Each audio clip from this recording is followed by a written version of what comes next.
अस्सलाम वालेकुम रहमतुल्लाहि व बरकातुहू। जी क्या हाल है आप सबका। अल्लाह ताला आप सबको अपने ज़ुबान में रखे।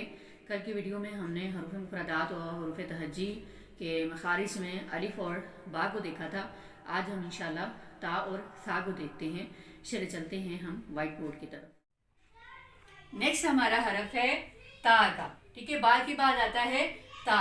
तो ता भी हमारा दो हरफी हरूफ है। ऐसे लिखा होता है ता के साथ अलिफ। ता और अलिफ दो हरफी हो गया। दो हरफी हरूफ को पढ़ते हुए थोड़ा सा इसको आवाज को ऊपर को उठाना है। ता ता। इसका मखरज क्या है? जुबान की नोक को ऊपर वाले दो दांतों की जड़ से लगाना है। यानी जुबान की नोक जो है ये हमारा स्टार्ट वाला पार्ट, फ्रंट वाला, ये जुबान हम बाहर निकालते हैं ना, ये फ्रंट वाला पार्ट है। ये फ्रंट वाला जो पार्ट है, जब हम किसी को दंदियां चढ़ाते हैं तो हम इसको ऐसे ऐसे करते हैं ना, तो वो जो जुबान का पार्ट है ना, वो वाले जुबान के पार्ट को ऊपर वाले दो दांतों की जड़ से लगाना है, यानी दांतों के पीछे लगाना है। इसको आप ऐसे समझे, मिसाल के तौर पर ये मेरा जो हाथ है, इसको आप इस वक्त हाथ ना समझे, ये इसको मुंह का तालू समझे। ठीक है, तालू के बाद ये ऊपर वाले दांत समझिए। ये वाले जो मैंने ऐसे किए हैं ऊपर वाले दांत समझिए, ये दांत हैं और ये सामने वाले दो दांत हैं। ठीक है, ये हमारे सामने वाले दो दांत हैं। ये आप मेरे हाथ को जुबान समझिए। ऐसे जुबान होती है ना हमारे मुंह में, ये जुबान की जड़ है, ये जुबान की नोक है। ये जो जुबान का फ्रंट है, इस जुबान के फ्रंट को हमने, ये दांतों का स्टार्ट वाला पार्ट है, ये दांत जहां पे खत्म हो रहे हैं वो दांतों की जड़ है। वहां पर हमने ऐसे करके ये नजर आ रहा है, ऐसे करके हमने जुबान को लगाना है और ता को पढ़ना है। क्या पढ़ना है? ता ता ता। ठीक है, उसके बाद हमारा अगला हरफ है सा। तो सा भी हमारा दो हरफी हरूफ है, सा और अलिफ। इस हरफ को पढ़ते हुए इंतहाई कॉन्शियस होने की जरूरत है, क्योंकि सा को अगर हम सा पढ़ जाएं तो हमने एक हरफ को दूसरे हरफ से बदलकर ऐसी गलती कर दी जो कबीरा गुनाह और हराम दर्जे की गलती है। तो हम इसका मखरज देखते हैं, ये इससे मिलता जुलता है।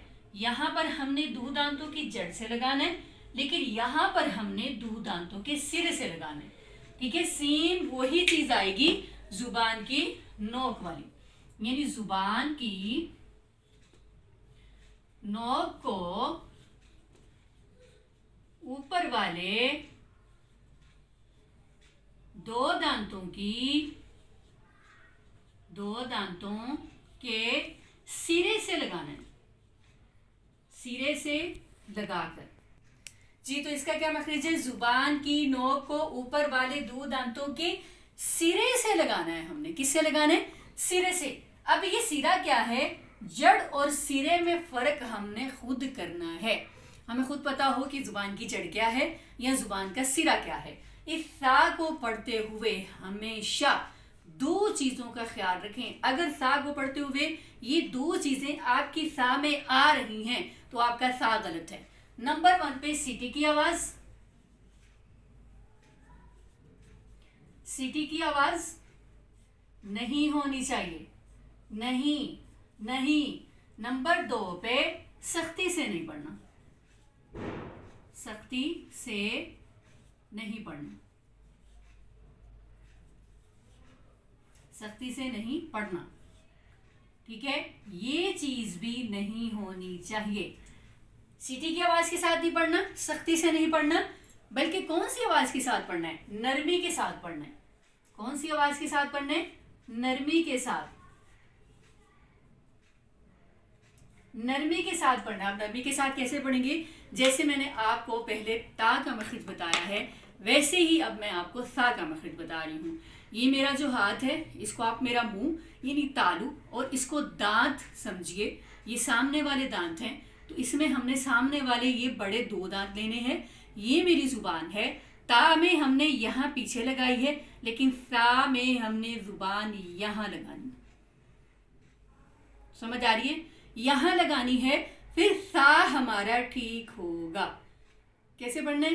सा, जुबान की नोक के बाहर निकालें। इसकी प्रैक्टिस आप शीशे के सामने, मिरर के सामने खड़े होके करें। अपनी ज़ुबान को देखें, क्या आपकी ज़ुबान सामने वाले दो दांतों के सिरे को लग रही है। और यही सेम तकनीक कुरान पाक में आयात को पढ़ते हुए करनी है। ठीक है, आप लोगों को इन दोनों हरफ की प्रैक्टिस सूरत फलक के एक कलमे में करवाना चाहूँगी। जैसे हम पढ़ते हैं शर्रिन नफ़ासाती, यहाँ पे देखें, ये वाले कलमे में आपको इन दोनों हरफ की प्रैक्टिस करवाना चाहूँगी। ठीक है, शर्रिन नफ़ासाती, फाती, इसको देखिए कहीं आप साती तो नहीं पढ़ रहे। ठीक है, या सख्ती से तो नहीं पढ़ रहे, या इसमें सीटी की आवाज़ तो नहीं निकाल रहे, साती तो नहीं पढ़ रहे, सती भी तो नहीं पढ़ रहे। ये दोनों इसकी आवाज़ गलत है। कैसे पढ़ना है? फैती, जुबान को बाहर निकालें, दांतों के किनारे से लगाएं, फैती, मस्तिष्क को फॉलो करें, फैती, फैती। ठीक है, और फिर बाकी भी प्रैक्टिस कर लेते हैं। आप यही पढ़ते हैं, सूरत फलक ले लें या सूरत नास ले लें, कुल आऊज़ु बिरब्बिन नास, उसमें भी आता है बिरब्बिन। ठीक है, ये 2 दफ़ा बाहर है। बाकी प्रैक्टिस मैं आपको तस्मिया में भी करा चुकी हूँ और यहाँ दोबारा करवा रही हूँ, बिरब्बिन। ठीक है, इसको पढ़ते वक्त भी अपने लिप्स को मिरर के सामने खड़े होकर देखें, क्या आपके ये तीनों मखरिज ठीक हैं। अभी 29 हरूफ में से हमने सिर्फ और सिर्फ अलिफ, बा, ता और सा 4 मखरिज किए हैं, बाकी अभी बाकी हैं। अब इनमें से देख लीजिए कि 25 हरूफ एक तरफ और ये 4 हरूफ एक तरफ, क्या आपके ये चारों हरूफ ठीक हैं? क्योंकि इन चारों हरूफ को किसी भी हरूफ से हम चेंज कर देंगे तो हमारा जो मखरिज है वो गलत हो जाएगा, और जब गलत होगा तो वो हमारी गलती हराम दर्जे की गलती, कबीरा गुनाह में शुमार होगी। आज के लिए इतना ही काफ़ी है, बाकी के मखरिज हम इंशाल्लाह अगली वीडियो में देखते हैं।